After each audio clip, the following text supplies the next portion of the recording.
يا بنت يا حلويات. الله، انت عليك عفريت اسمه يا بنت يا حلويات؟ ايه عايز ايه؟ ما هو خير ربنا قدامنا هو يا اخي. بقى ده خير ربنا؟ والله يا اخي انا كنت وانا فقير بلاقي اكل احسن من ده. يا سي امين يا سي امين، ربنا يزيدها نعمه. عيش وجبنه وخيار. ليه ما عندناش فلوس؟ امال اكل الظهر راح فين؟ وفين السوق اللي مليان من خيرات الله؟ بسم الله الرحمن الرحيم. انا اصلي احب انام خفيف والاكل ده من بختي. يا بنت يا حلويات. يا دي البت حلويات، يكونش اسمها حلو على لسانك؟ نعم يا سيدي. اندهي ستك يا بنت. الله، واقفه زي التمثال كده ليه؟ خليها تحط على كتفها روب وتيجي. هو ابراهيم غريب؟ انت يا ست هانم تسمحي من فضلك؟ بقى اسمع ما اقولك. انت راضي بيا قاضي؟ طبعا. انا هحكم بالعدل، اوعى تظن اني هوافقك وانت عصبي. مساء الخير يا سي ابراهيم. مساء النور يا ست رتيبه. بسم الله ويانا. سبقتكم من بدري. تسمحي تقولي لي ايه ده؟ ايه هو اللي انت حطاهولنا على السفره ده؟ ده العشاء. ايه؟ طب مش كنت تحاسبي شويه على مصارينا؟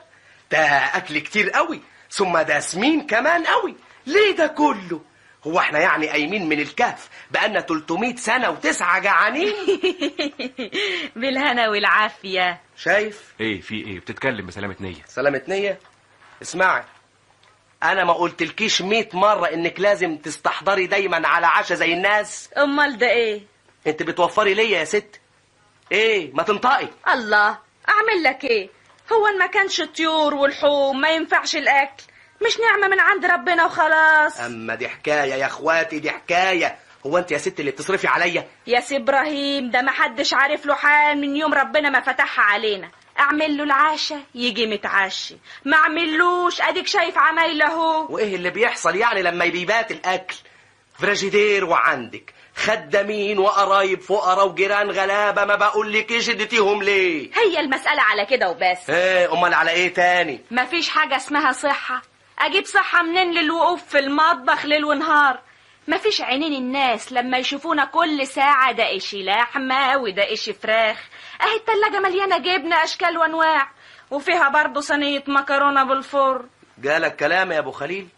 طيب يا ستي وما جبتلناش حاجات من دي ليه؟ ما انا ما كنتش عارفة انك عازم سي ابراهيم. يا شيخة يا شيخة، هي السفرة ما تتحضرش كويس الا اذا كان حد عندنا. يا جماعه انا قربت اشبع والله.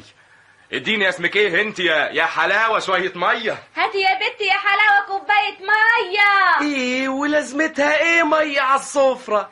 دي موضة قديمة قوي ان الواحد يشرب على الاكل. اسمعي يا ستي، انت مخلية الاكل ده للصبح ليه؟ يهو هي قضية.